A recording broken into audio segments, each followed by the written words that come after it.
You're listening to the Young and Hungry for Success podcast, Season 1, Episode 1. We have my goal this year, every single year has always been to double my sales, like the sale number the year before.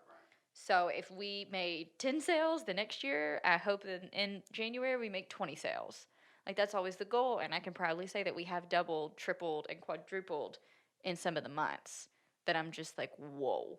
And and I don't ever want people to think that that's what it all is with the tiny closet. And I've always said that I'm not here to make an income.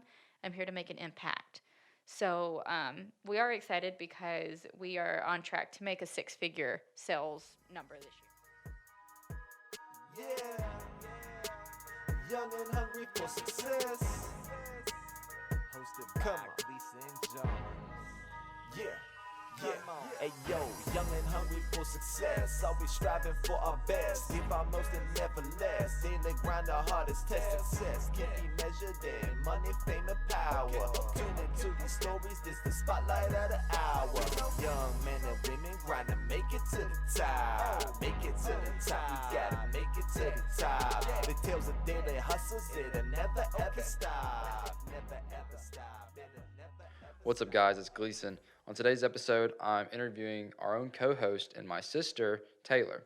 We're going to talk a lot about her boutique, the struggles and daily grind that she goes through that a lot of people don't see, and what it takes to really start your own online boutique, and how she's managed to take that and turn it into a storefront. And you're going to hear a lot about where she wants to go with it. This is by far my favorite episode, and I know that we have a lot of great times to come, and I hope you guys really enjoy it just as much as we enjoyed making this. So without further ado, let's jump straight into it. What's up, guys? Episode 1. Today I am joined by my own co-host, Taylor And Jones. sister, don't forget that part. And I'm your sister, your co-host, roommate. Co-host, sister. That's how the order goes. What about roommate? Co-host, sister, and then way at the bottom, is roommate. Roommate of the year. That's something I else to get talk it. about. So today she's going to be my actual guest. So we're going to talk to her about her store, The Tiny Closet, which was started in 2017? 2017, February 10th, 2017. So we're about to hit 3 years. 3 years. That's your baby. That's my baby. So what really got you to start your baby? To start my baby. Did you How love did I another s- store and then y'all made a baby? No, that's not how it works in the store. That may be how it works everywhere else, but not here. So what was your story then? So my whole story was, do you want me to get like really intense with it, like go way back, or really like why I decided? Episodes are like 20 minutes long, so. No, I've listened to podcasts that are about an hour and a half, so Okay, well, we'll make a movie. Tell me Here we go. whatever it feels. Natural. Go. Natural. Okay, so the long story of it was I was doing modeling, or I attempted to model for a couple of years. I'm 5'5", by the way. I'm not walking down any Chanel runways. I'm short for a model. I'm also like a petite size of stuff, so like my legs are short, but they're not small. I've got a long. No, I have a short torso. My legs are long. I take But that back. there are models who are short. Like that's like an Yeah, actual but thing. it's not. It's like okay, so short in the modeling world is like 5'7", 5'8". But you just didn't want to actually get in. Like I it didn't want to just get wasn't into your it. thing. I didn't want to get into it. I modeled a bunch. I did a bunch of e-commerce like print modeling. So I was in like music videos. I modeled for boutiques. I modeled for brands. I even got to fly to New York and model for a prom and pageant company for their catalog, which was really cool. But I just wasn't into it. I hated it. I also didn't know exactly what to do in modeling. So I hated it. Absolutely hated it. I give a ton of credit and a ton of props to people that are pursuing full-time modeling because it's a hustle in itself. But past all of that, I started working for another boutique, just being one of their models, and I was in it, and I saw that they weren't doing a lot of things I knew to grew, and something that was like they weren't wanting to do was like work with bloggers, work with influencers. So during that time, I was trying to blog. My blog is still up. It's called the Tiny Blonde Blog. Shout out to the Tiny Blonde blog. Tiny Blonde Blog. I was known as Say the that Tiny 5 times fast. right. I was known as the Tiny Blonde for a really long time, and now I'm known as the Tiny Tay. So here we are. So I attempted to blog. That's another thing that is a hustle in itself, and I couldn't do it. I will always tell people that I tried, I attempted, and I failed. And it's okay to fail. I just wasn't good at it. Right.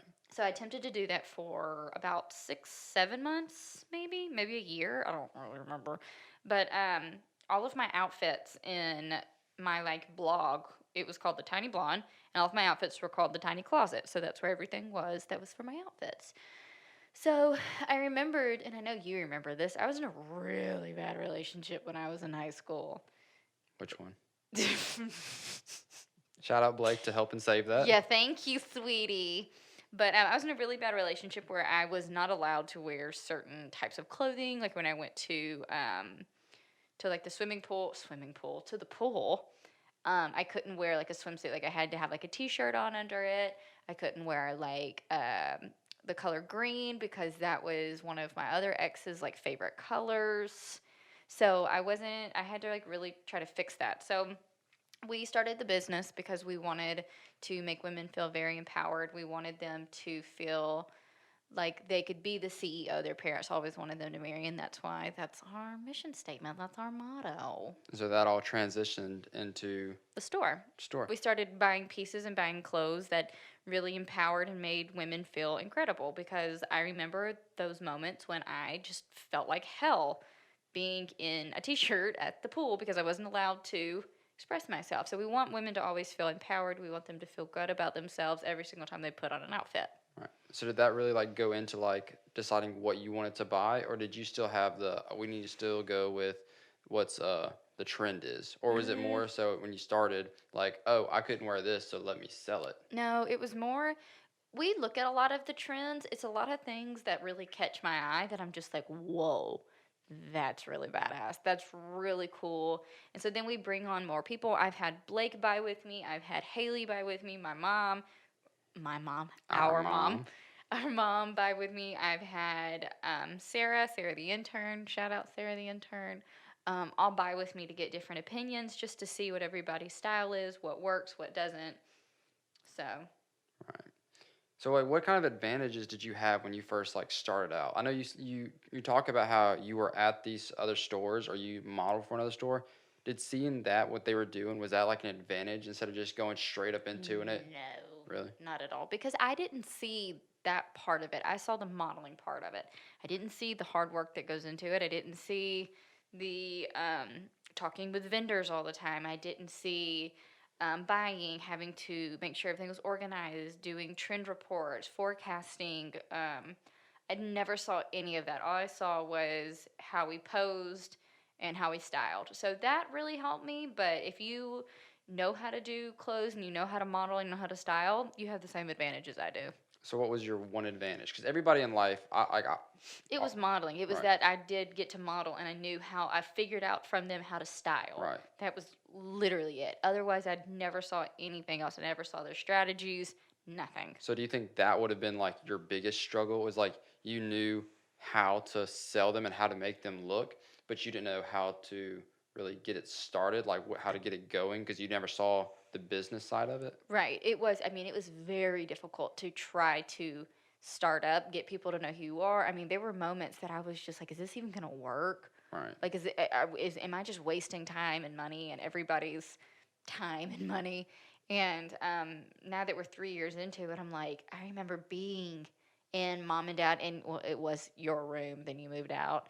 But it was the game room. We were in there. We had 2 desks, 1 computer, and 3 racks. Yeah, I remember that. That was Yeah. just packed of clothes all the time. Yeah, it was. And it was so difficult. And we ended up taking up all of the upstairs. And now we are trying to move offices. And we're in just a lot. We'll get into that. But it's a lot. So having your original office just in my old room, basically like a big room, people see that you can do that, and that everybody thinks that they can just start a business, especially an online business, because that's where you guys really started at, was Right. being an online boutique. Right. So what do you think about people who are just like, oh, like, we won't name anybody, but people who can just like, oh, I can start a business, I can start an online boutique like that. It's not hard.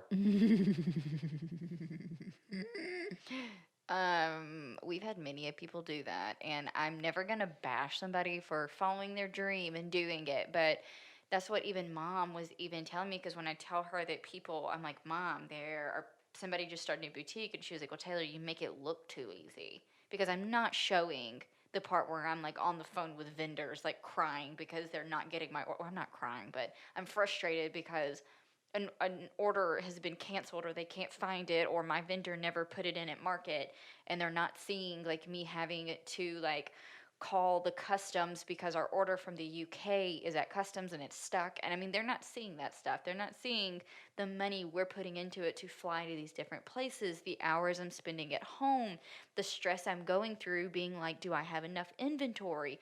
Am I buying the right stuff? Do I need to hire somebody else to do this? Like, they're not seeing the struggle in it. And I try to show a little bit of the struggle just so people know that I'm not a robot and it's not all perfect. But I mean, there are really hard times where I have to literally stop, and Blake has to like grab me and basically shake me and be like, you can do this. Right. I mean, because like I've seen that, and like we've all seen that, like being there. It's you don't want to show It weakness sucks. Yeah. because that just means like, oh, like is it gonna still work? Because Right. if they're breaking, like, because people understand in business you break all the time. Every Like day. you break every day. Like every time Some type of there's breakdown is happening every single day. It could be for 3 hours, it could be all day, or it could be a 3 minute thing. You wipe your tears and you move on. especially when because you're talking to vendors like what every day, right? Every day. Every day. All right. So instead of like, so you do vendors, that means that you are constantly having new, like inventory coming in. Like you have Yes. to have that office, that space to have that Right. inventory. And with inventory coming in, that means that money has to be going out, which means Right. I have to be making money and having to sell stuff. Otherwise, I can't get in more inventory. So if there's like that one sweater that we spent X amount of money on, and I'm trying to sell it for X, so that way I can buy it by using that money for another sweater that will probably eventually do better, I have to get rid of this and move it. Right. Otherwise, I can't buy that sweater, because there's a lot of people, contrary to belief, I'm not in debt from any of my store. I've never taken out a loan. I started small and we grew. So I never want to take out a loan and be in debt and then having to try to do that. So I'm working very slowly, but I'm doing it very smart. Right. So what if smartly? Slowly to smartly. Right. So, so do you like having all that inventory? Because as an online boutique, you have the option to do drop shipping. Right. Where, because that's what one of our future guests, shout out Emotionless Wear, Bryce, that's what he does. He doesn't have the inventory, but they're all of his designs, his creations. He's over all of it, but he has it shipped from where they're made straight to you. Right. So he doesn't actually have to go and like touch inventory. I don't See, think, I might be wrong, but like yeah. when we get him on here, he'll definitely explain more of that. So do you not like, because there's definitely a difference. It's the same thing the essentially, same because it's concept, getting to yeah. the customer, right, from the person who's making it. Right. It's just how is it going to get there? Is it going to? I guess for you, it'd be more of you have a gateway to a store like you Right. do since you have the inventory. So I personally don't like drop shipping for our clothes, because I have so many different vendors, whereas he may have one specific vendor that makes or a manufacturer that makes everything. Right. So like the sweatpants, the hoodies, the t-shirts, this one person. Whereas I've got like 50 plus different vendors from 50 plus different brands. So my which one is it? My like, I don't even know, can't even think of vendor names.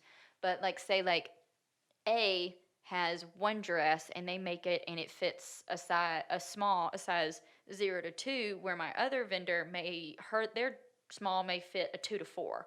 And I'm not going to know that and be able to tell a customer how it feels, how it fits, if I'm not personally feeling it and touching it. Right. So I have to feel it and touch it. Like even when we go to market, we're just seeing samples. So that may not be the specific thing we get, and then when I get a package, it may be complete shit.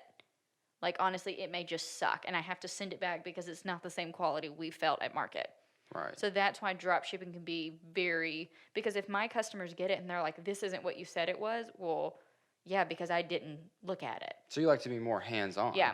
And so I think that's like what really goes into, like you're saying, like it's more of a store in the storefront than a brand. Right. Because your store is a brand, but your clothes are not your brand. Does that make sense?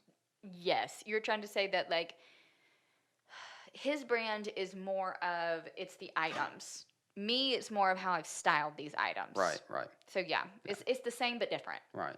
And so, all having to deal with all that, I'm sure there's a lot of like madness, 'cause especially right now. Congratulations, you have your first storefront at the mall. Yeah. Free It opened up, storefront. Yeah. opened up November 18th, 2019. Almost. Last week.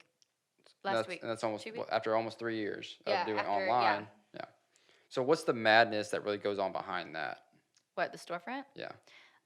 Especially starting. We a should week- honestly just bring Savannah on here for that because there is a ton of madness that happens, and I am so incredibly thankful that I don't like to call them employees, and Savannah is looking at me, but I don't like to call people employees. I don't like it. I don't like saying people work for me. I like to say I work with people because I think that we all collaborate as a team. We figure it out as a team. If you bring me an idea, I'm going to listen to it. I'm not going to just say, like, no, I'm the boss. This is how it works. So it's a lot of madness, but I am so incredibly thankful for Savannah and Sarah and Mom and anybody else that we do bring on in the future that is helping because I am not the person that can sit at a counter or at a checkout stand and, like, do it that way. Right. I'm the person that I can be behind the scenes running everything. And that's what we've always talked about with the Boutique Hub, which is a community of boutique owners and brands that we all are able to talk with each other, that it's like you have to hire people to do things so that way I can spend time being the CEO. I can have time talking with my vendors. Otherwise, if I'm always in the front, I can't be doing things behind the scene to make sure everything in the front is run smoothly. Right. So going from buses, which we're about to talk about, to storefront, that must have been. Do you consider that a big leap, or do you consider it like more of like an easy transition since you were doing these small pop-ups where you'd have to go set up in one day and the next day you were gone? So it's very different because, you know, in pop-ups, like you get to meet people, like you get to go to them. Right. So going to like pop-ups and going to shows, like even before the buses, like we were doing shows, but we were doing in booths. And it was so much fun to get to go to somebody else's like city or wherever to meet these people. Like we were coming to them, and now I have people coming to me, which is terrifying. Right. Because I mean, you remember a grand opening? I was sitting there going like, nobody's gonna show up. Oh, I was there at grand opening, and Taylor told Lisa me. was my woo guy. Taylor told me go out there and get everybody hyped up. So I walk out, unlock the door. There's about like what 20, 30 people out there. Yeah. And I go, "Who's ready?" Like I was like SpongeBob or something. Crickets for like 2 seconds, and then hot everybody second. went woo, and like they got hyped up Gleason comes back with his face so red. I was and bloodshot. like sweating. because that's the scariest feeling is if you're waiting for people to woo and nobody woos. It's a oh woo. So, but I mean, Ooh. imagine how I was feeling. Like whenever you were waiting for them, like, are they gonna woo? It Right. was me going like, are they gonna show up? Are they gonna woo and show Are up? they gonna show up? What are they gonna do? Right. So I mean, it was an easy transition, but at the same time, I mean, it was terrifying because I can always, if it's not working, I can pack up and leave. Right. I Pack- can't leave here. Pack up in your bus. Which let's talk about that. So we have 2 buses. You remember? Names. Well, okay. So we have the 40-foot school bus. Her name is Tiny. Let's bring that back. A 40-foot school bus named Tiny, and it is what color? Pink. Hot pink. She's not hot pink. She's like a millennial pink, which Millennial is like a muted pink. It's not light pink, but it's not hot pink. It's muted. Which our dad actually Dead. he basically went old school, pimped my ride, pimped out Yeah. this school bus, and it's air conditioning, TV, lights, dressing room, and this like imagine getting on the school bus Racks, going to school, hardwood and all of a floors. sudden you're in shopping. You're shopping. It's tiny Yeah. closet. It's got stereos on the outside of it. Right. It's got it says shop instead of stop. Like everything works on it.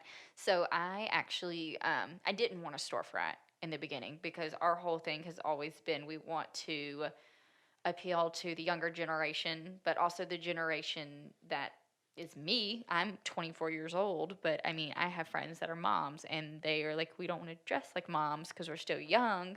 So what can I wear that's not what the 18-year-olds are wearing? So we sponsor, we'll bring it back. we try to buy for that whole kind of range. So I mean, we've got people that are like 14, 15 buying from me, but then we've got people that are like full grown, like moms, Right. like kids are out of college buying from us. So it's a lot of fun, but we really wanted to make it an experience with the bus rather than just like, oh, here we are, let's Right. set up our booth. We wanted to make people like stop and like really look, because everybody now is on their phones, and if we can make people stop scrolling and looking up at us, like we've Right. done something right. It's almost like a marketing brand Kind of is, because but it is. you're like when they see this giant pink bus, they're They're not taking saying, photos "Oh, of it." look, it's Sonic." No, they're saying, "Look, it's the tiny closet." It's Sonic. No, that's what we really wanted to do. So even if people aren't buying inside of the bus, they're telling their friends about it and they're looking us up on Instagram and showing them. So they may not be a customer right now, but they could be in the future because they saw the bus. Right. And so like with going into that, so lately there's been this rise of like live sales and story sales across boutiques, sneakers, and just anybody selling anything. How important is it being like in that trend and like the consistency of it? Because I know every week Yeah. you do, or every month you do a live sale, which is like what an hour, like 3 hours long. Yeah, it goes about 3 hours. What we do is we have our own. So let me bring this back. So it kind of started on Facebook, where the live sales were really like popping. Like they were like, that's what they're doing. And there was actually a boutique called Discount Diva. They are in Huntsville, in Alabama, and they have killed the live sale game. Like they were really the ones that put it on the map, or at least in my book, they did. And they their whole thing was like comment sold and you can do this, but she was like going individually, like invoicing these people. Well, now there's a whole system called comment sold that does it for you, blah blah blah. But I mean, there are some people that can really do it, and then there's people that don't. So to me, the older generation or the more mature generation, like the moms, that maybe they have younger kids, like maybe in the ages of like 6, 7 years old, where you can't leave them, but like they are toddlers and they're kind of running around. They're buying that way instead of going into a store or buying online because they're buying it through somebody else. Right. Because we have people that ask us like, how do I buy your stuff? And I'm like, we have an online store, no, but they still don't like completely get it. So it is a really big deal. Some people do it, some people don't. We don't do it on Facebook, but we do it on Instagram. So our Instagram is where I am individually doing it. So like, how does that consistency really like play a part? Like, if one week month you're like, I really just don't want to do it. How bad do you think that could hurt, like your store? I guess is the best way to put it. Like the consistency. Like, how Right. important is that for the live sale? It's not. To us, it's not, because it's more of like we're trying to move inventory rather than just trying to make like a quick buck. So what we do instead of, because I mean, I know boutiques that do it twice a week. I know boutiques that do it every single day to make a buck. And so we're just moving inventory. So if we have like 2 or 3 pieces left, like I'll discount it 20%, go, rather than saying like the whole site's 20% off. Like that's where our sales are. So at the Tiny Closet, we don't have sales until Black Friday and like the end of season, like summer sale. That's it. We really have got like 2 big sales. So our sales, you can't see me, I'm doing air quotes. Are I'm doing air quotes on a podcast that you can't see. Welcome to my life. But we do a lot of them on Tiny VIB, which is Instagram, and only people that we approve are in that group. So I don't allow boutique owners, brands, vendors, shops, anything like that. Is specifically our customers. Why do you not allow these boutiques and boutique owners? Just because a lot of times it's not even like, oh my god, they're gonna copy me, oh my god, they're gonna see what I'm doing.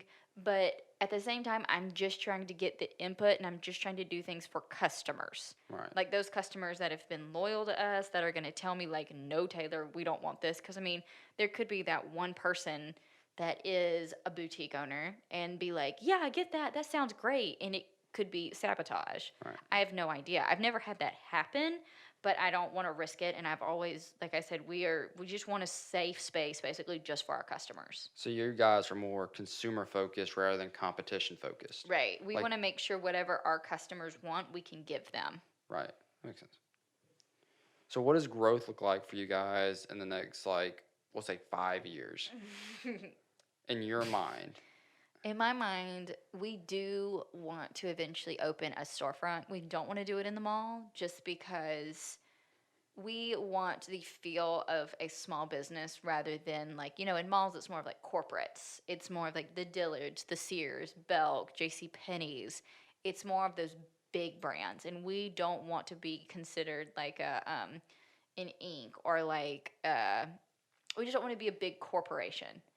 And so if we have more of like a little downtown area that we can like paint the doors pink and it's just really fun and still very us, that's what we want to do.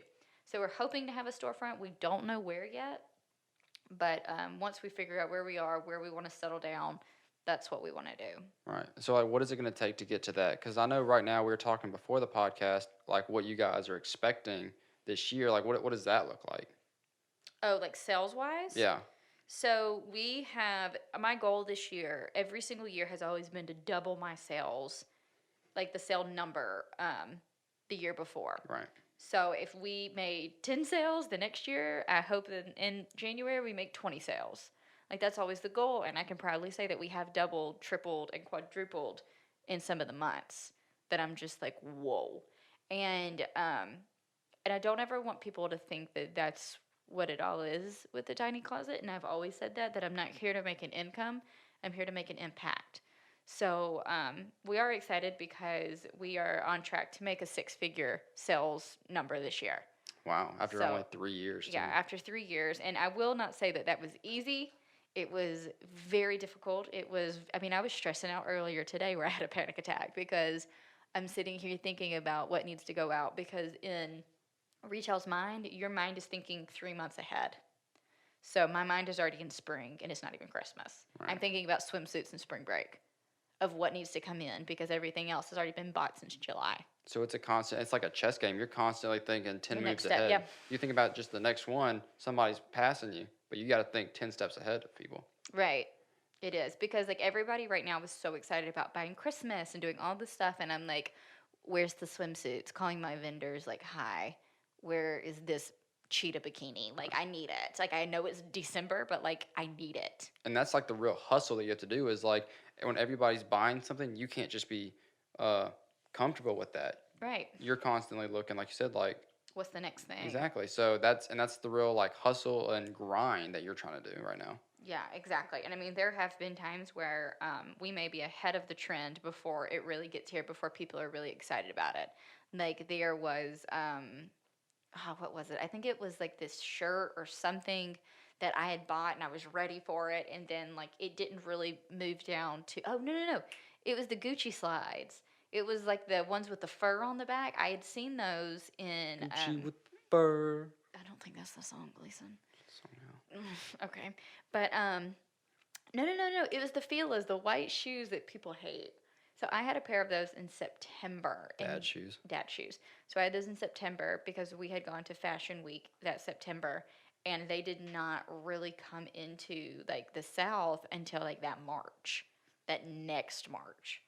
So, I mean, I had already had them, was already done with them, but people hated them when I first got them because they were like, those are ugly. And then all of a sudden now, like, they're being knocked off left and right because months later, a year later, it's dripping down to the South. So there have been times where we've gotten, not in trouble, but we've been too ahead of it before it really got here and people were excited about it. So do you think it's more important to be a pioneer or a follower of the trend in this type of industry for you specifically and like what you're trying to do? It's kind of a little bit of both. Like there are always going to be, well, we're kind of more followers of it just because there are big brand names like Gucci and Louis Vuitton that are coming out with these, and then we're trying to find that fast fashion like inspired piece of it. So we are following them, but if you're trying to get that piece, then you're more of a pioneer. So it's kind of both. Right. It's just trying to go with it, seeing like what if like that's risk is even worth it. Right. Right. Cool. All right. So that's all the questions we really have, except now we're gonna jump into the money round. Bum, bum, bum. The money round is the same 3 questions every week. We're gonna ask our guests, and we're gonna see what's going on. I love that I was the first guest, so I have no idea what these questions Exactly. are. So we're gonna start with question number 1. What is most important to be successful in the industry to you? A Money, support team. Oh, fame, or power? money, fame, or power. You kind of need all three in it. But I guess that money is the thing that's going to really push it, but none of them. I don't like any of those. I'm going to say support. Support? You think support is? Support is always going to be, because I know people that don't have that support and their businesses are drowning. If you don't have this support team, whether it's your mom, your dad, boyfriend, girlfriend, sister, brother, cousin, dog, whoever, you need to have somebody that when you go to them crying, that they're going to be that shoulder. They're going to be the one that's like, no, get up, put your big girl panties on, and let's go. Because without having like Blake or having you or mom or even Savannah, like there are times at Savannah I literally just like, okay, Taylor, we have to go to work. Get ready. Let's go. Like, and I'm like laying in bed and I see Savannah like getting up in the morning, getting dressed. And I'm like, all right, I guess I got to get up. It's time to get up. But you got to have support or it's not going to work. Gotcha. So number 2, what's one piece of advice that you would give to others who want to start in the business? My business, like boutiques or just in general? I would say like boutiques. Do it, but make sure that you're researching. You're going to see if you're going to fail or if it's going to succeed. Because, I mean, like I said earlier, I modeled and I failed. I tried to blog and I failed. You're not going to know until you take the risk. There was this whole thing that Will Smith had talked about skydiving, that you build yourself up to get to this point and you're terrified to jump out of the plane. You're absolutely terrified and you're like, well, I'm not going to do it. I'm not going to do it. But once you jump, you see all this beauty and you're glad you did it. I know what you're talking about. Yeah. I've had the like hyped up music behind it and it gets you like ready for the day. Right. So that's what I'm saying. Like, just do it. Just if it works, it works. If it doesn't, it's not the end of the world. I know very successful people that have started 4 or 5 businesses and they've all failed. And their 6th business was the one that really stuck to it. So this was my 3rd. So let's get like deep and emotional with this last question. Oh, God. If you can go back, would you do it all over again? Yes.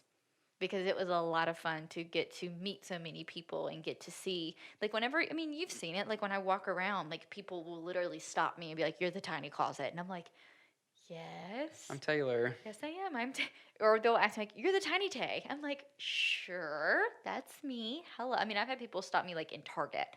And it's so much fun because I remember sitting in mom and dad's house being like, is anybody ever really going to know what the tiny closet is? Is anybody really going to give a damn? And now it's like we're seeing people all over the place in our clothes. I mean, we got to dress Miss USA, to go to Miss Universe the past 2 years. I mean, we've dressed people that I never would have thought in a million years I would have gotten to dress. So I'm really excited about it. All right, awesome. Well, that's all the time we have today. Taylor, thank you for being our great first guest on the first episode of the Young and Hungry for Success podcast. Yeah. I am your host, Gleason Jones, and our guest today was our co-host, and she will be on the interviewing side next time. I would be asking our next lucky guest who they are, what they have advice for us, and all the above. So I'm excited, you guys. We hope you guys really enjoyed this. Make sure you follow us on Instagram at Young and Hungry Podcast, and also let us know what your favorite part about this is. And yeah. All right, that's it, guys. Be sure to stay hungry. Peace. Young and hungry for success, always striving for our best. Give our most and never less. Daily grind, our hardest test. Success can be measured in money, fame, and power. Tune into these stories. This the spotlight of the hour. Young